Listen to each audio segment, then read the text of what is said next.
અંજલિની કોઈ ભાળ મળી. બોલો ને. હવે તું છે ને અત્યારે આમ રડવાનું બંધ કરી દે ને ખોટો કકળાટ ન કર. આપણી દીકરી અંજલિ છે ને કોઈ નાની નથી, ભણેલી ગણેલી છે, હોશિયાર છે, ગ્રેજ્યુએટ છે. એને હારા નરસાની ખબર પડે જ છે, આવી જશે. નાની નથી ને એટલે જ એની ચિંતા થાય છે. હવે આપણી દીકરી જવાન થઈ ગઈ, આવી રીતના અચાનક ગુમ થઈ જાય તો આપણે કોને કેવું? તારી વાત તો બરાબર છે, પણ હવે આમ ઘરમાં બેસીને રડવાથી કાંઈ નથી વળવાનું. હવે આપણી પાસે બીજો કોઈ રસ્તો નથી. હું તો કહું છું આપણે પોલીસ કમ્પ્લેન કરી દઈએ. આપણી અંજલિ યારે કઈ ખોટું તો નહીં થયું હોય ને? તું એવા નબળા વિચાર કરીમાં. મેં તને કીધું ને આપણી દીકરી હોશિયાર છે, એવું કાંઈ નહીં થયું હોય. ત્યારે છોકરીઓ ગમે એટલી હોશિયાર હોય ને તોય ફસાવાવાળા લાટ પડ્યા છે.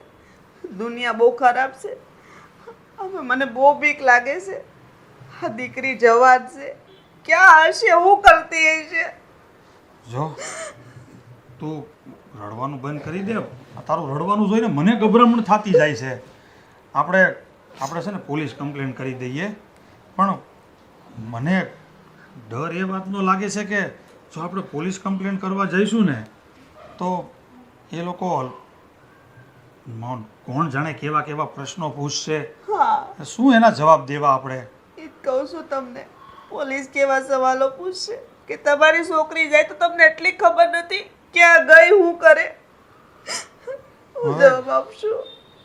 અરે અંજલિની પાસે ફોન નથી, પણ દુનિયામાં કેટલા બધા ફોન પડ્યા હોય. અરે અત્યારના જમાનામાં તો કોઈ પણ રસ્તે હાલ્યો જતો હોય ને કીધું હોય ને ભાઈ એક ફોન કરવા દ્યો ને તોય કોઈ ના નથી પાડતું. તો અંજલિને એટલી તો ખબર પડવી જોઈએ ને કે હું ઘરે ફોન કરી દઉં કે પપ્પા હું આમ જાઉં છું, મારે કામ છે, મારે મોડું થશે. હવે ન કરે નારાયણને આપણે પોલીસ કમ્પ્લેન કરી દઈએ અને આપણી છોકરી ઘરે એની હાથે આવતી રહેશે તો? મને નથી લાગતું કે અંજલિ ઘરે આવે. હવે તો મને એમ લાગે છે કે આપણે પોલીસ કેસ કરવો જ પડશે. હા, ત્યાં સુધી આપણી દીકરી આપણને નહીં મળે. પોલીસ ગમે ત્યાંથી આપણી દીકરીને ગોતીને આપણા હાથમાં સોંપી દેશે. એના સિવાય આપણી પાસે કોઈ બીજો રસ્તો જ નથી. ને આપણે જેટલા દિવસો કાઢશું ને એટલા આપણા માટે ખતરનાક છે. તો હવે આપણે ફાઇનલ નિર્ણય ઉપર આવી જઈએ કે આપણે પોલીસ કમ્પ્લેન કરવી જ પડશે. હા, અને ભગવાન ના કરે તું કાંઈ જે કાંઈ કહેશો ને એવું નીકળે, અને જો અંજલિને કોઈ કિડનેપ કરી હશે તો કોઈ ચિંતાની વાત નથી, તો પોલીસવાળા ગોતી લેશે. પણ હું એવો પણ વિચાર કરું છું કે જો કદાચ અંજલિને કોઈ કિડનેપ કરી હોય તો કિડનેપરનો પણ ફોન તો આવવો જોઈએ ને. હા, અત્યાર સુધી તો કિડનેપરનો ફોન પણ નથી આવ્યો. કોઈ એમ પણ નથી કીધું કે અમને આટલા રૂપિયા જોઈએ છે. એટલે આપણી છોકરીનું કિડનેપ નથી થયું એ તો નક્કી જ છે. ગમે એ કારણોસર કંઈક એક્સિડન્ટ થયો હશે, શું થયું હશે.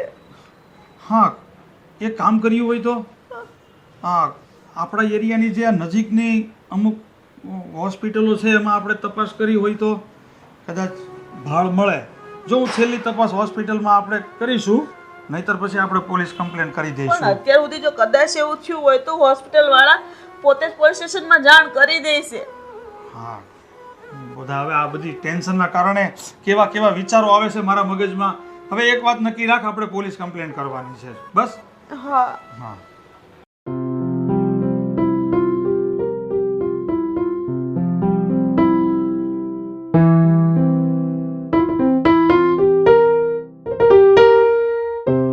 અરે અંજલિ, બા તમે?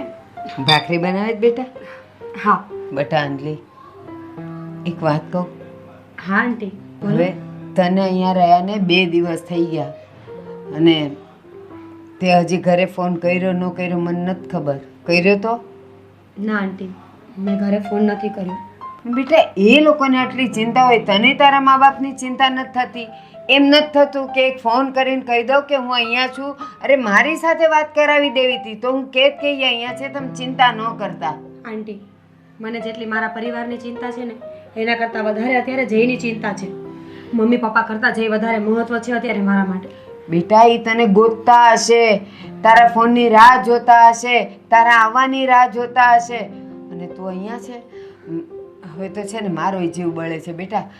તું હવે ઘરે જતી રહીને 2 દી થઈ ગયા, એને સારું જ છે, અને હું છું ને એની પાસે હવે. ના આંટી, જયની હાલતનું કારણ હું જ છું. આ પસ્તાવો મને આખી જિંદગી રહેશે કે મને બચાવવામાં કોઈએ પોતાનો જીવ જોખમમાં નાખ્યો. જ્યાં સુધી જય સ્વસ્થ નહીં થઈ જાય, હાલતા ચાલતા નહીં થઈ જાય ને, ત્યાં સુધી હું અહીંયાથી નહીં જાઉં આંટી. બીજું કાંઈ નહીં બેટા. આ તારા મા બાપને ત્યાં જો કાંઈ ઊંચનીચ થઈ ગઈ ને, તને ગોતવામાં ને એ લોકોને કંઈ આઘાત લાગ્યો, કંઈ થઈ ગયું, તો એ બધો ઓળ્યો ઘોળ્યો અમારા પર આવશે અને અમને કલંક લાગશે બેટા. સાચું કહું છું, તું જાને. કંઈ નહીં થાય આંટી. પણ બેટા, તું 2 દીથી એને મળી નથી, તારી કાંઈ ભાળ નથી. ન કરે નારાયણને પોલીસ ચોકીમાં એણે જઈને કમ્પ્લેન લખાવી કે આ મારી છોકરી છે, ફોટો બતાવે, અને પછી જો અહીંયાથી આ કોઈક આજુબાજુવાળા કહે કે આ છોકરી તો અહીંયા રહી છે, તો અમારા પર કેસ ન થઈ જાય. આંટી, કેસ થઈ જાય તો શું થઈ ગયું? હું જવાબ આપીશ ને, નિવેદન આપીશ હું કે મારા હિસાબે કોઈની જિંદગી જોખમમાં પડી એટલે અહીંયા રહું છું, અને હું ક્યાં કંઈ ખોટું કામ કરું છું? હું માણસાઈ તરીકેની મારી ફરજ નિભાવું છું ને. હું એટલે જ કહું છું કે તું ચોખ્ખી છે, તારી નિયત ચોખ્ખી છે, તારા વિચાર ચોખ્ખા છે, તો પછી તારા મા બાપને કહેવામાં વાંધો શું છે? આંટી, જો તમને મારા રોટલા ભારી પડતા હોય ને તો હું અત્યારે જ જાઉં. આંટી, જો તમને મારા રોટલા ભારી પડતા હોય ને તો હું અત્યારે જ આ ઘર છોડવા માટે તૈયાર છું. બેટા, મારા ઘરમાં બધુંય અનાજ ભરેલું છે, અને કોને ખબર કે એ દાણા ઉપર કોના કોના નામ લખ્યા છે. બેટા, તું મને જરાય ભારે નથી પડતી. બેટા, મને ખબર છે કે તને તારા પરિવારની સાથે સાથે જયની પણ ચિંતા છે, અને પણ તું આ જીદ લઈને બેઠી છે. હવે મારી પાસે તારા માટે કોઈ સવાલ નથી ને જવાબ નથી. બસ હું તને ખાલી એટલું કહું છું કે તારે અહીંયા રહેવું હોય ને તો તું તારે રહે ને, 10-15 દી નહીં, વરસ રહે, પણ તારા પપ્પાને ફોન કરી દેજે. હવે મારે કાંઈ નથી સાંભળવું. આંટીને કેમ સમજાવું કે પપ્પાને ફોન કરીશ ને તો સીધા અહીંયા લેવા પહોંચી જશે?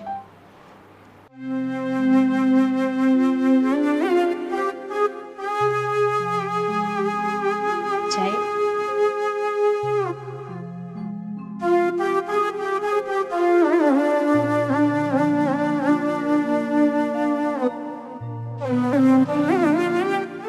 સોરી જગાડવા માટે પણ હું પૂછવા આવી હતી કે તબિયત કેમ છે હવે? સારું છે, પણ થોડું થોડું પેટમાં દુખતું રહે છે. જય, ઘા એટલો ઊંડો લાગી ગયો છે ને એટલા માટે અત્યારે તને થોડા દિવસ દુખશે, પણ ચિંતા નહીં કર. આ દવાઓ ખાઈશ ને અને આરામ કરીશ ને એટલે આપોઆપ બધું સારું થઈ જશે. હા, આ દવાનો કેપ ચડે છે ને એટલે જ ઊંઘ આવી જાય છે, અને એટલે જ આ બધું દેખાતું નથી કંઈ. હા, જેટલી વાર તું આરામ કરીશ ને એટલો દુખાવો ઓછો થશે, તકલીફ ઓછી થશે શરીરમાં. જય, હું સ્પેશિયલ એમ કહેવા આવી હતી કે થેન્ક યુ સો મચ. આજે તમે ના હોત ને તો કદાચ હું પણ ના હોત. અરે, થેન્ક યુની વાત જ ક્યાં છે? હા, તો માનવતાની દૃષ્ટિએ મેં તમારી મદદ કરી હતી, અને માનવ ધર્મની સૌથી પહેલી ફરજ એ બને છે કે જ્યારે કોઈ પણ વ્યક્તિ મુશ્કેલીમાં હોય ત્યારે એની મદદ કરવી. આભાર તો મારે તમારો માનવો જોઈએ કે આ સમયે તમે મને હોસ્પિટલ લઈ ગયા. જય, તમે જ તો કીધું ને કે માણસનો પહેલો ધર્મ માણસાઈ છે, તો એ મને પણ તો લાગુ પડે ને. મેં પણ તો મારી ફરજ નિભાવી છે. રસ્તે ચાલ્યા જતા હોય ને કોઈ પણ જીવ દુઃખમાં દેખાય ને તો એને સપોર્ટ કરવો, એની સેવા કરવી, એને એની મંજિલ સુધી પહોંચાડવું ને એ જ આપણો ધર્મ છે. અને તમે અને મેં બંને એ જ કર્યું છે. અને આમ પણ પેલો વ્યક્તિ તમારી સાથે બહુ ખોટું કરી રહ્યો હતો. આ રીતે બજાર વચ્ચે તમારી સાથે જે રીતે વાત કરતો હતો, પહેલાં તો આવી વાત જ ના કરવી જોઈએ. ખબર છે મને, પણ શું કરીએ? હવે બધા સરખા હશે તો દુનિયા કેવી રીતે ચાલશે? જો મારે તમને એટલું જ કહેવું છે કે છેલ્લા 2 દિવસથી તમે અહીંયા છો, તમારા ઘરે પણ નથી ગયા. તમે એક કામ કરો, તમારા ઘરે જતા રહો. અહીંયા બા છે ને, એ મારું ધ્યાન રાખજો. જો જય, હા વાત મારે સાંભળવી જ નથી. હું તમને ચોખ્ખી વાત કરી દઉં છું, જ્યાં સુધી તમે સાજા નહીં થઈ જાઓ, હાલતા ચાલતા નહીં થઈ જાઓ ને ત્યાં સુધી હું અહીંથી જવાની નથી. હવે આ ઘરમાં આ વાત કોઈ નહીં કરે. એ પ્લીઝ જય, મારા ટોપિક પર કોઈ વાત નથી કરવી. તમે બીમાર છો ને, તમે ફક્ત તમારું ધ્યાન રાખો. બાકી બધું મારા પર છોડી દો, હું સંભાળી લઈશ.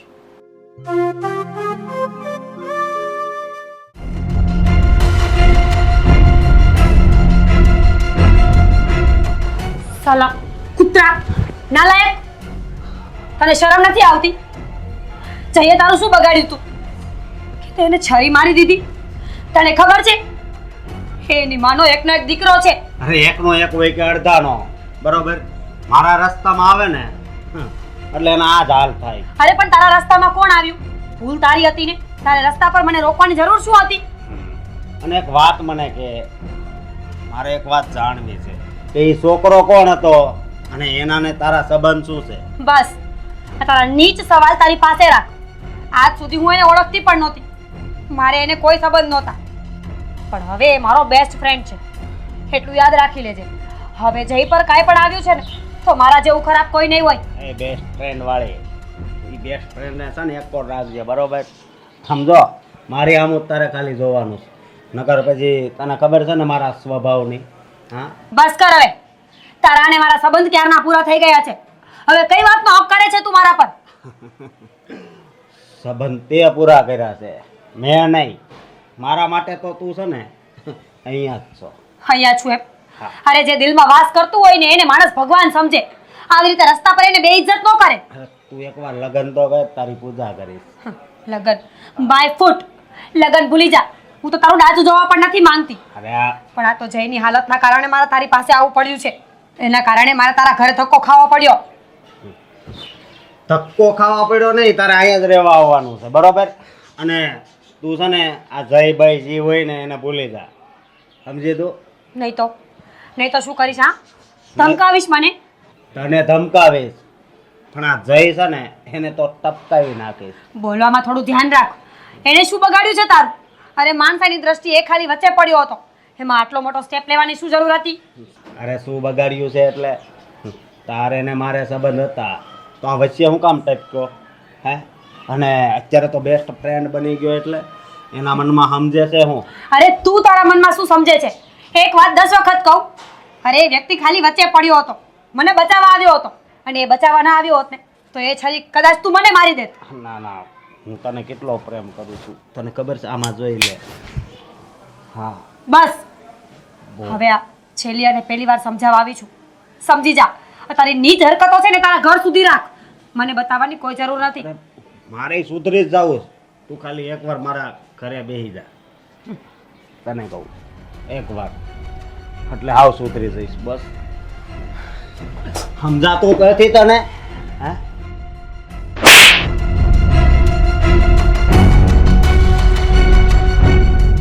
એ તું જઈને ક્યાં જઈશ? તારો પીછો તો છે ને હું નહીં જ મૂકું. હા, પણ આનો હાથ બહુ ભારે છે.